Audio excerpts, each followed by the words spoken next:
Quilting Tale today. My name is Shaylin, and today I want to talk about some beginner English paper piecing tips if you're new to English paper piecing like I am. I took a class back in March from Rachel Daisy. It was for the Hextravaganza pattern, which I'm still currently working on, and so I learned a lot from that class about just what English paper piecing is, and as I've been making more of the blocks for it, just through some trial and error, I've found some things that have been very helpful that I thought I'd share with you if you're a beginner, or maybe you've been doing it a while and you haven't heard of some of these tips. English paper piecing is, or EPP as it's called for short, is really just taking paper wrapped fabric and tessellating different shapes together.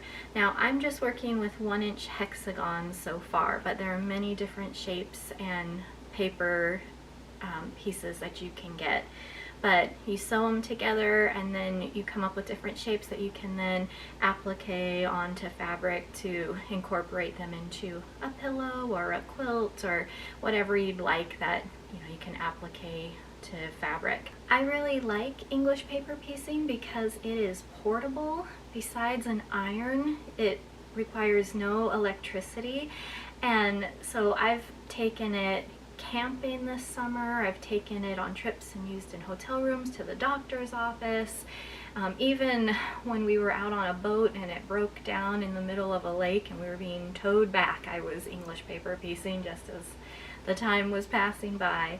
It's a really great way to just keep your hands busy, and just the symmetry of it and the beautiful fabrics. There's just something very comforting and almost therapeutic about it, and so I've found that I've wanted to neglect my other projects to work on it. It's kind of addicting. So I again wanted to just share some of the things that I have found to be helpful as a beginner, and that includes some of the tools to use, materials you'll definitely want and things that are helpful, and then ways to baste and cut the fabric, and also how to sew those first edges together. Later on I'll probably do another video about connecting more shapes and edges together, but for now these are just some of the basics, and so let's dive right in. So let's talk tools first, things that you will definitely need, and then things that are nice to have. So in order to do your paper piecing, you need the papers, and you can get these pre-cut packs of shapes. I'm just using hexagons right now, but they come in lots of other shapes you can find online. You can also cut out your own shapes. You can print them on light cardstock or freezer paper and reuse them. But I like these ones because as I pull the pieces out, I just pop them in here, and as long as they're not ripped or anything, I just keep using them, and so you get a lot out of them. You're also going to need something to baste with. I am doing the glue basting method. You can also do a basting stitch. This is a sew line glue pen, and it looks like this. It just has blue glue inside here, and this one has been working really nicely. Another bonus is with the refills. They come in these little capsules. This one is empty, but it's a perfect size for your old needles you want to discard. So you'll want the glue, and then of course a needle and thread. So I've been using size 9 Milner needles. They're very thin. The eye is kind of small, which can make threading a little more challenging, but they just glide right through the fabric when I'm sewing my pieces together. And then you will need some thread. So I've tried a couple different things. I've tried matching my thread. I have a bunch of this just regular cotton thread.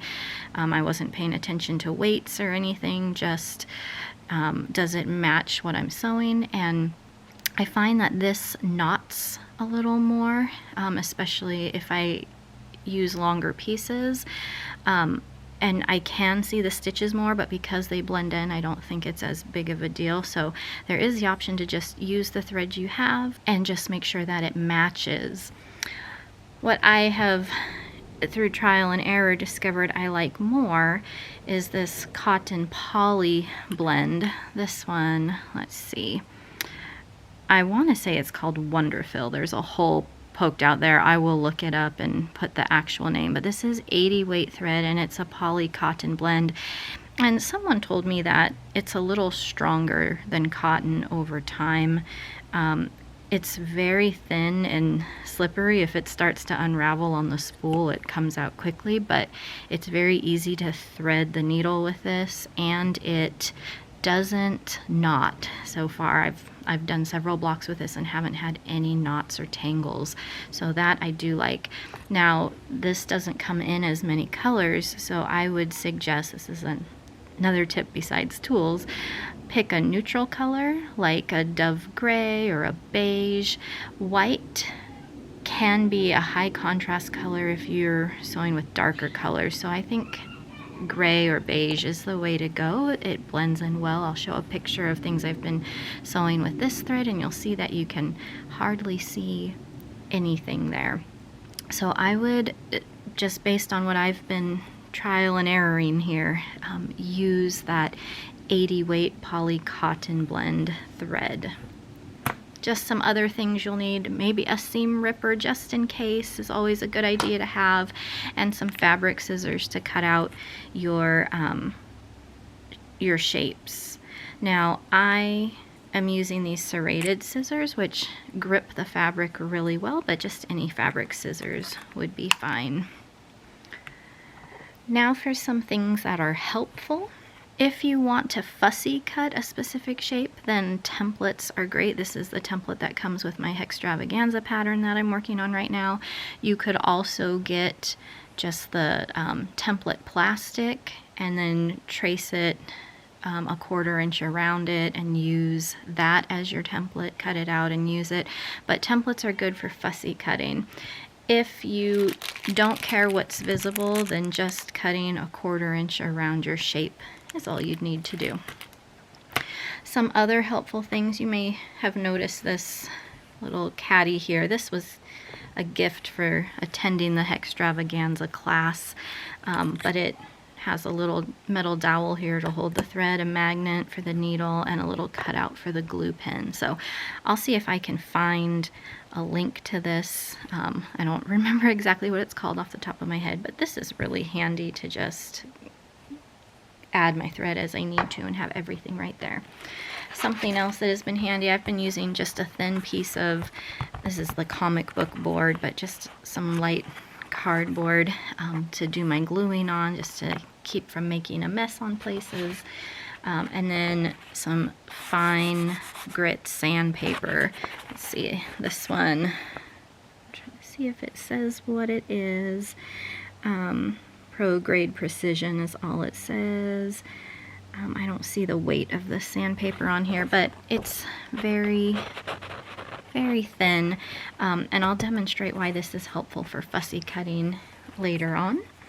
Another thing for portability, I have my wool pressing mat, so this is easy to take with me, and you do want to press your shapes, and as you sew them together, press them flat as you go. So I would also recommend a little mini iron. Again, not necessary, but it has been very handy. Even when I recently went on a camping trip, I brought this mat and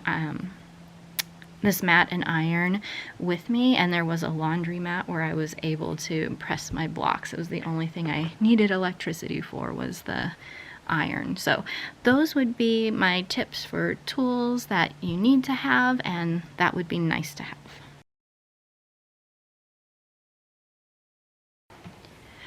My next set of tips are for preparing the shapes on the paper and cutting the fabric. We're going to talk about just cutting things that we don't need to fussy cut first, and a quicker way to do that. You could use a rotary cutter to cut strips out. You could also use a rotary cutter, I didn't mention in the tools, to cut along the templates if you need to, but so far I have found that scissors have been fine. But what I would do if I don't care about what exactly shows up on my shape is take my fabric, and this is for my latest block I'm going to do, and I want a 1/4 inch around all the sides of my hexagon. So I'm going to just cut a strip out, making sure that I will have a 1/4 inch. And then this is, like I said, if you want to use a ruler and rotary cutter to be really precise, you can.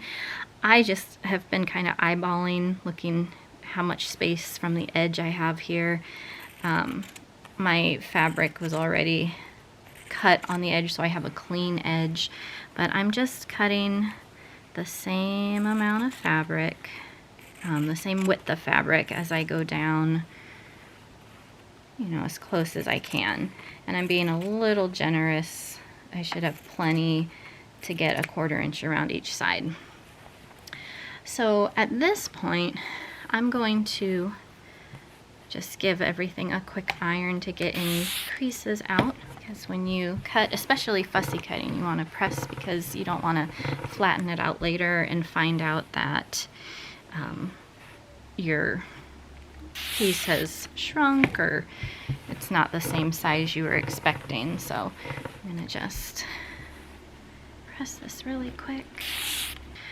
And then, because I don't want the selvage edges, I'm going to just match my selvage edges together, and I'm gonna just roughly cut those off. And now I'm gonna take what's left and I'm gonna fold it in half and in half again, trying to keep the edges lined up on the side as best I can.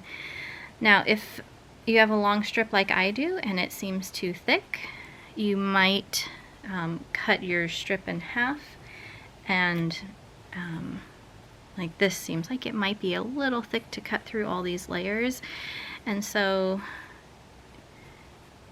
I'm going to cut this in half. So this is where it was first folded in half, and then I'll do it with one of these.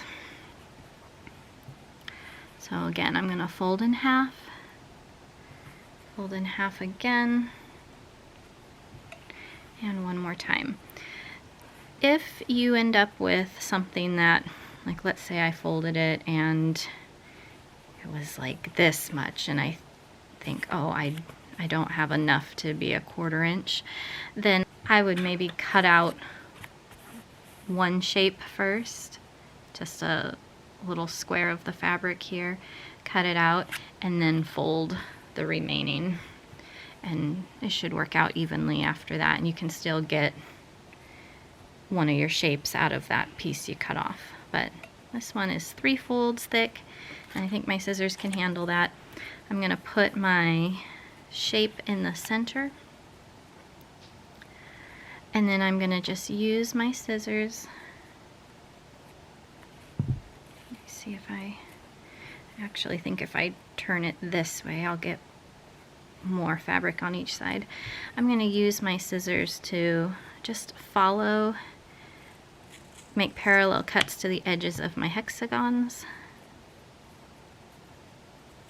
And you don't have to have a perfect sharp point, it'll still fold fine. I'm just gonna go like this. Just trying to make sure that I keep a 1/4 inch on each side. Now, because of the folds, there's going to be some spots that I need to just stick my scissors between and cut.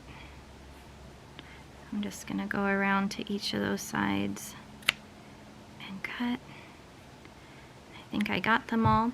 So very little waste this way.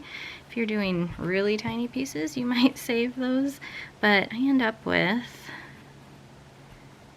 all these shapes that are very similar in size, and I would do that again with my other strip that I cut off, and just keep doing that, cutting strips until I have enough pieces that I need. So we'll talk about basting these around the papers in a moment, but let's talk about fussy cutting now. If there's a shape that I want something specific out of.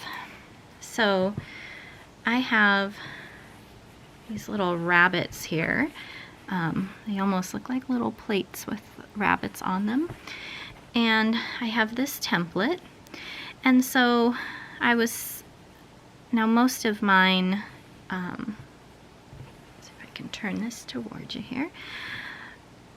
The pattern I'm using, I want the points on the top and bottom, so I can see with this template the window that will show, and then this green here is the seam allowance that will be folded around the shape. So I'm going to press, this time since I'm not doing strips, I'm going to make sure that I press the section of fabric that I'll be using. So same thing, just try and get those creases out.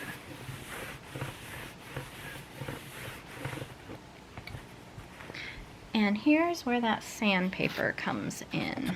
I'm going to put it underneath, and I'm going to put the freshly ironed fabric over it. And I forgot to mention a pencil if you're fussy cutting. Works really well here. But I'm going to, let's see if I can do it on camera here. I'm going to line up my shape where I want, and if I want to be really picky even about what's on the edges, I might pick a spot to focus on. Like I have this little white ripple here in the plate. It's kind of the bottom side ripple, and so maybe that's the one that I want to at the start of that ripple match my point up at the top. So let me swing around here so you can see what I'm talking about. Okay, so I might use, like I said, this little point here, the bottom of the side ripple, to match up to my point at the top of the template, so that all my bunnies are centered and kind of have the same amount showing of the little puffy cloud shape around them in each, so it's a little more symmetrical. So, you know, you can, sometimes some fabrics are easier to find points like that than others, but that's another tip. If you want to try and get them to be exact, just find a point where you'll always line it up, maybe one at the bottom too. You can see what it's touching, so you can find those same points as you move around the fabric. So once I know where I want to cut, I'm going to just take my pencil, and because this is on the sandpaper, it isn't slipping around. I've tried it without the sandpaper, and it does move a little bit even when you press firmly, so just some fine grain sandpaper works really well. Oh, that one wasn't very dark, but anyway, there's one. And then I could go around and find the same point. When it's all over like this and it's kind of the same thing, I try and stay near the edge and as close together as I can to save fabric. These bunnies are facing different directions. This one is facing to the left, so maybe I'll do this one here that's facing to the right. And again, I'll find that little, well, I can't do that one because it overlaps, so let me find, I'll scoot over a bit. I'll find that middle curve there and line it up. And again, just do the same thing. And so I do this as many times as I need to get the number of bunnies that I want. These ones I think are just going to be accent pieces, so I don't need as many of them. And for time's sake, I'm just going to stop here and go on to my next tip, which is how to cut these out and waste as little fabric as possible. So when I first started doing this, let's say there was something in the middle here that I wanted to get, and I just took my scissors and I just cut till I got to that spot, and making the rest of what I cut through not as usable. It just limited it more. So If you have a pair of sharp scissors, here's another tip. You can just fold the fabric a little and then right by the pencil mark, don't cut the pencil mark yet, but just snip a little hole. I just made a little snip and I have a hole there that's close to my pencil. And this is where you could use a rotary cutter, but I don't mind just cutting it out just right on that line.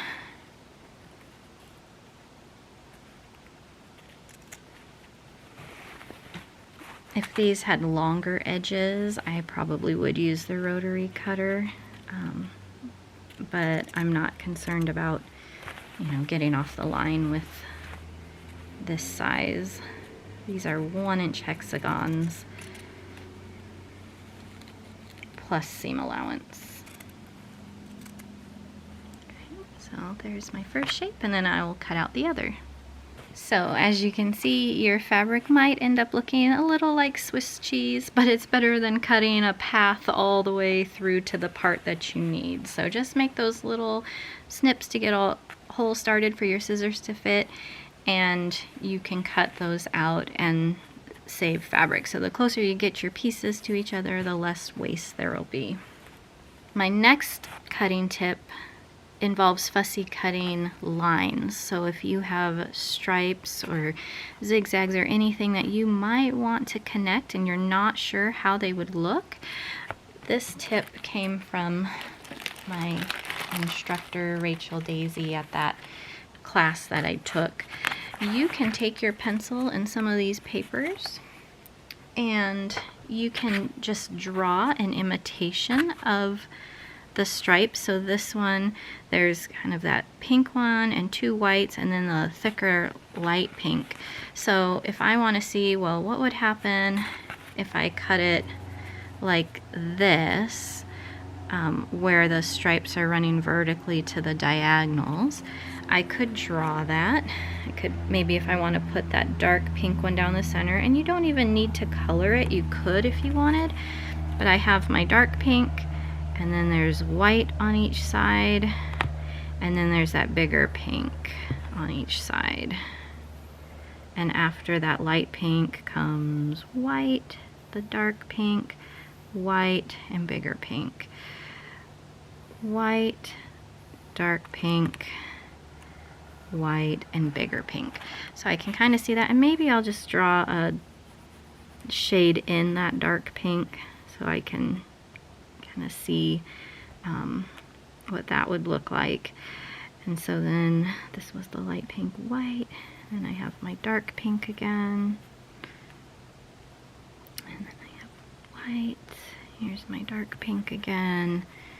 Okay, and then I'd want to draw another one exactly like that. So again, I'm going on the vertical, so it's facing you. So here's my dark pink,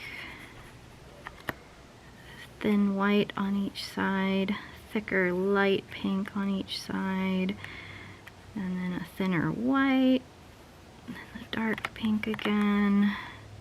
So this is just roughly drawing it in. And you can do this as many times as you need to build. These papers are reusable. You can even erase them if you're using pencil. But then what you can do is start to put them together. Like here's my dark pink, so if I sew them together this way, I can see, let me swing you around here. If I sew them together this way on this edge, then I can see that those dark pink lines are going to intersect, and that's going to look pretty nice. I can also draw it the other way if I want. If I want to put, it would look like this because I'm putting in my pieces on the diagonal, and maybe I have 3 dark pink lines going across. You see, 1, 2, 3 dark pink lines would be going across, and then down at the tips I might get some too. And I could try the same thing, but you could just make as many of these as you want, and you know, just put the shapes together how you think you know, you might build them and just see what it would look like. So you could do that before deciding what to fussy cut. And I would fussy cut this the same way I did the bunnies. Find a point. So again, on mine, that example, I would just make sure that the middle, from tip to tip, had that dark pink stripe touching the top and bottom tip of my diamond. I'd use the pencil and just cut them out.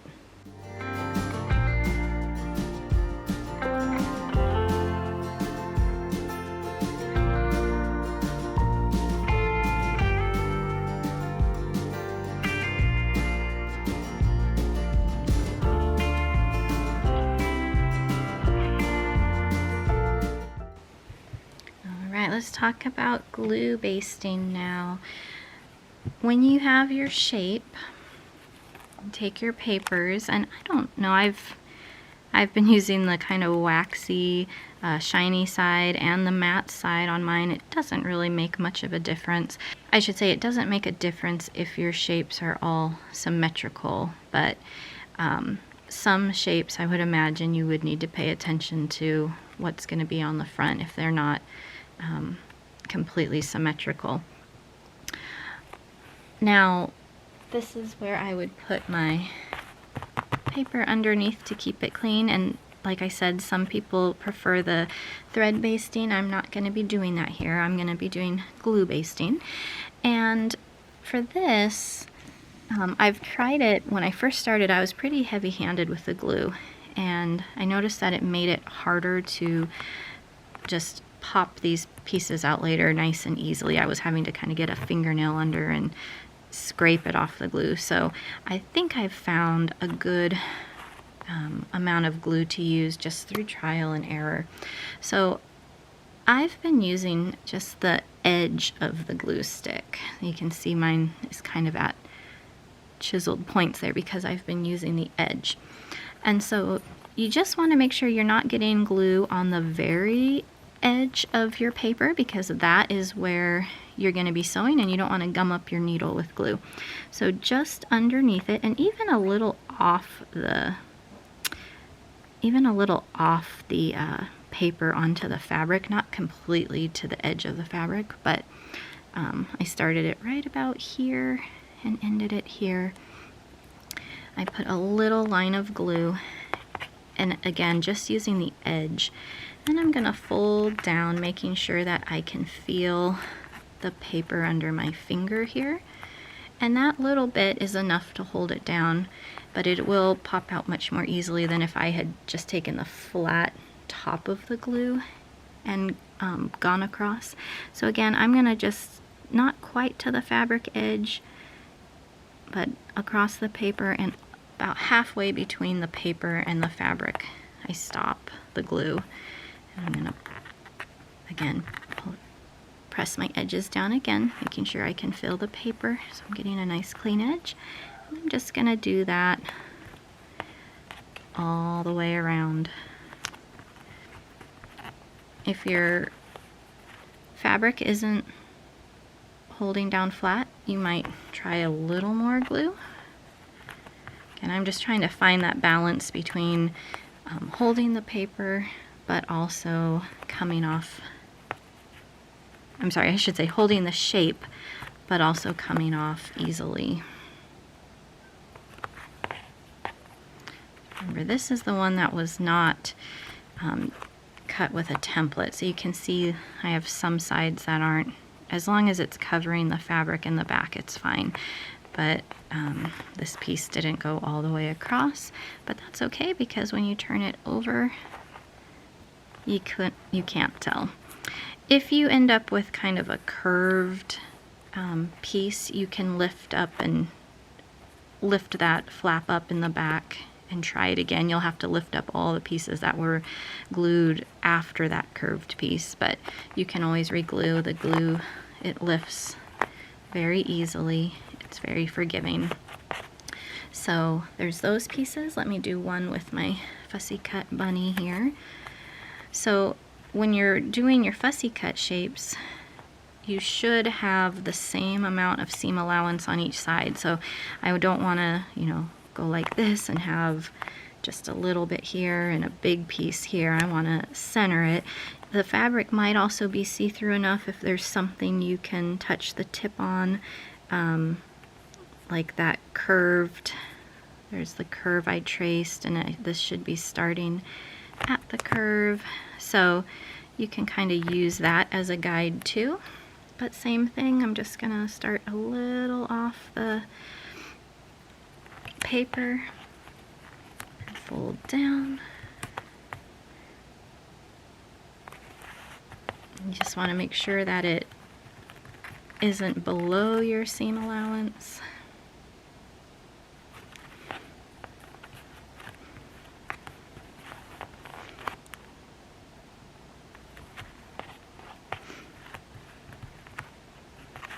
If you go a little too far with your glue and you fold it down and the glue's sticking out, it's okay, it'll dry and it won't be a big deal.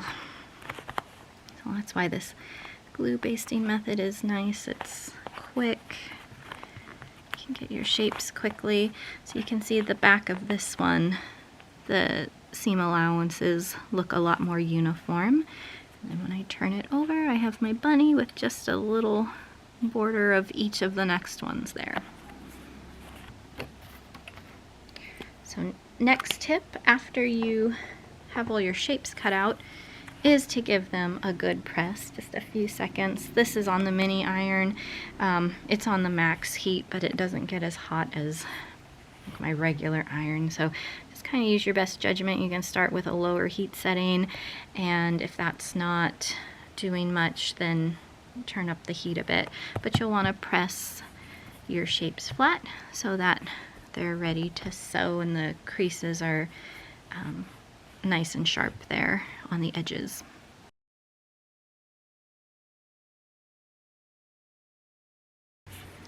Alright, let's talk about connecting our pieces now.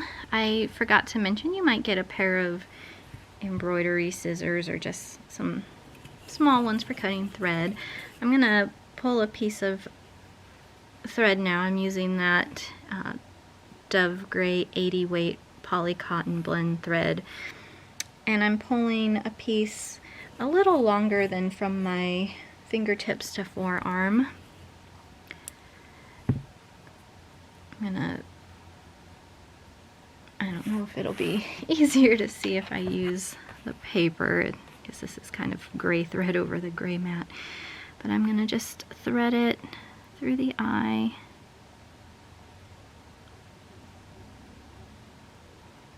And it just glides right in. And at the end, I'm going to do a quilter's knot. So here's another tip. If you haven't done a quilter's knot before, start with the end of your thread and the needle pointed at each other. I still don't know. Maybe it'll show up better over the pink. This is definitely a neutral. It's hard to see over different colors. That might show up better. Okay, so end to end, overlap them, just maybe a ½ inch of thread over, and then wrap that thread around the needle, 4 or 5 times. Sometimes I do more because this is thinner thread and I want a bigger knot. But I'm going to grab where I wrapped, and I'm just going to pinch and slide it all the way to the end of my thread. So right now you can't see it, but I'm pulling with my right hand. I'm pulling the thread up into the air, and then I'm going to tighten, and there is a little knot there. So now when I'm connecting my pieces, and again, if these were fussy cut pieces, I'd want to make sure I'm doing the sides that my lines line up, or that they're going in the direction I want them to. But I'm just going to, let's say, connect these two edges. So if I want these two edges together, I'm just going to close one over the other. And now I am ready to start sewing with a whip stitch. Now here's my next tip. I learned this one from Rachel Daisy also. Don't start right at the very points, because then that knot will go there and you'll get more bulk with that knot in the thread, and then when you're attaching it to other shapes later, it becomes bulky at those connection points. So I'm going to start just a few stitches in, and I'm gonna push through both, so I'm just catching a couple threads of the fabric. I don't want to go through my papers. I should be on top of the papers, so you're catching very little. It almost seems like it's not gonna hold, but it does. And you're gonna pull that through until the knot stops you. You're gonna sew toward your edge. Now I'm right-handed, so it feels good to me to go toward the right. I'm gonna take little stitches just right next to each other. And now, I think this is my third or fourth stitch. I'm at my edges, so I'm gonna secure that, and then I'm gonna head back. Now you can cut off the little tail if you'd like. I've just been kind of stitching it in, so I'm gonna go back, and I go over the stitches I just did. Sometimes I do just jump and skip to the start and keep heading left, but I'm gonna just go back, and now I'm over my knot. I'm gonna go over that one more time, over the knot, and now I'm in new territory. I'm still heading left, and you can see that little tail that I did not cut off is starting to get stitched down. Sometimes it tries to catch on the points of the hexagon, and you just gotta check for that from time to time, or you'll end up with a big loop of thread.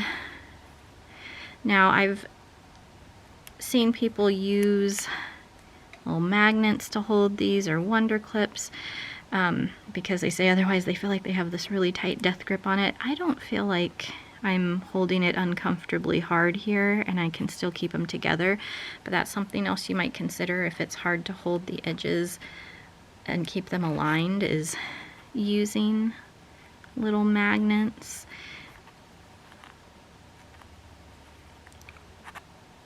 Or clips. And I'm just gonna keep going across, and on these 1-inch hexagons I have found that it takes about 20 stitches to make it all the way across, not including the ones I go back on, but 20 stitches across, just to give you an idea of how closely I'm putting these stitches. And I'll hold this up to the camera in a moment so you can see. But again, I'm just being careful. If I feel that paper, I pull that tip out and try it again, just barely getting under the fabric. And again, this is a whip stitch. It goes in through one side, comes out through the other. You pull it up and around, back to the front, back toward you. Push it in and out, up and around, back toward yourself. If you go too deep, or you didn't get your fabric close enough to the edge of the papers, then there's more likely a chance that you will see your thread when you open this up. So just make sure that you're working to get those flat creases and not going more than a couple stitches below the fabric threads.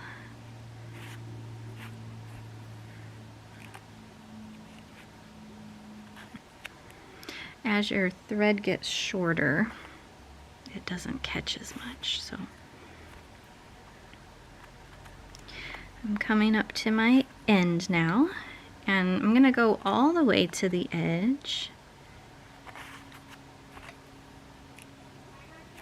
but I'm not gonna knot it there. I'm gonna come back in, for the same reason. I don't want a bulky knot at my points that are gonna connect to other points later on. So I'm at my edge. Now I'm gonna just head back to the right and go in like 2 more stitches back in over what I've already done.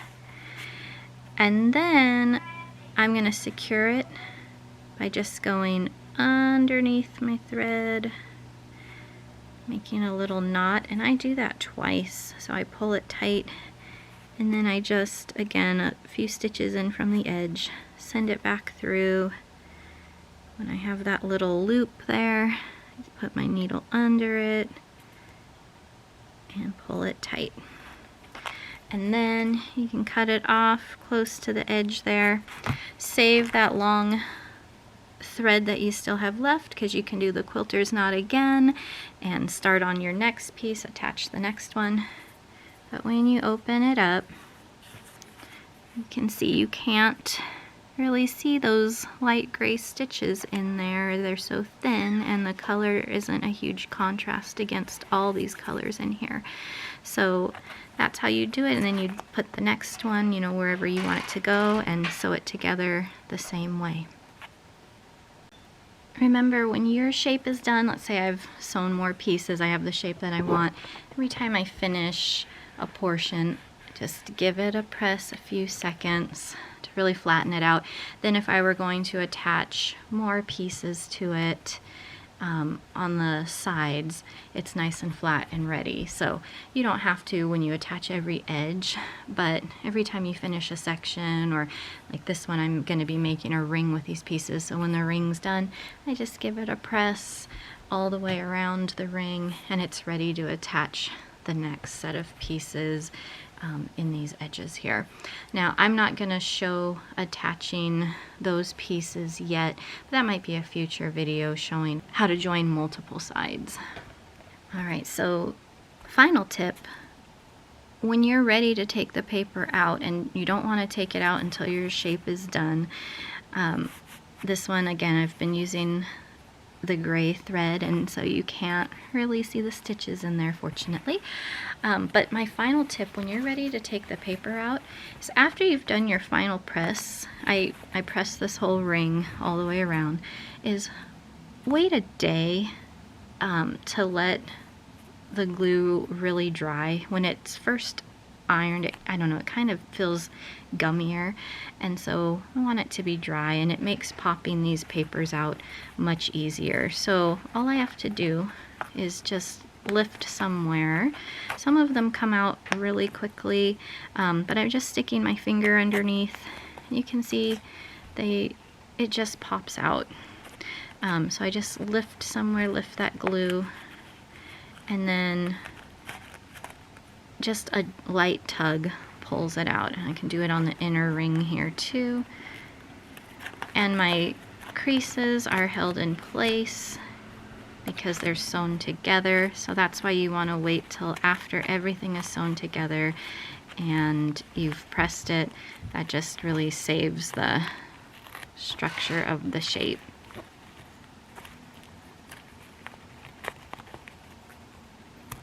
And you can always push the pieces back down if you need to.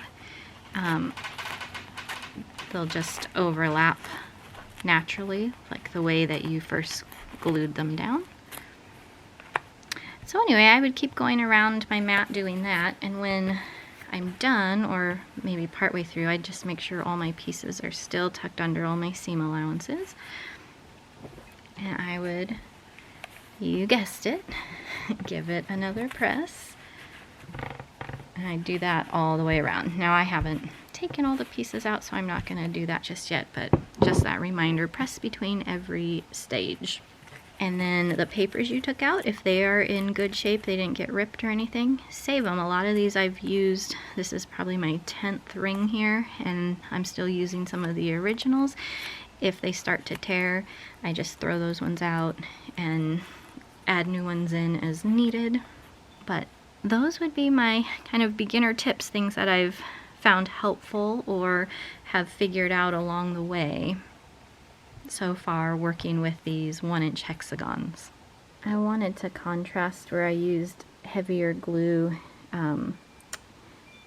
and pulled them out right after ironing. You can see the edges are a little more frayed here because I had to get my nail under, and that, you know, frayed the fabric a little more. Does it make a difference on the front?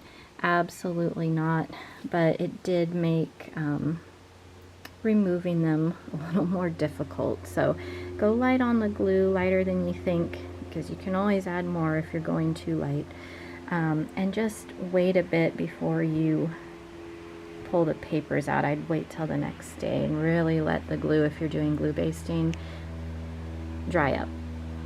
Finally, I wanted to recommend a book if you're interested in learning more about English paper piecing. This is Flossy Tea Cake's Guide to English Paper Piecing by Florence Knapp. And I read this summer.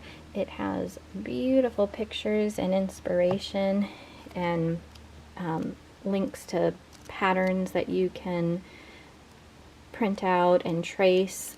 But it also gives a really fascinating history about English paper piecing, and also just the mental and kind of psychological benefits to English paper piecing and working with your hands, and just the symmetry involved and just the world of good it can do for your mental health. So I found that really interesting to read this summer as well.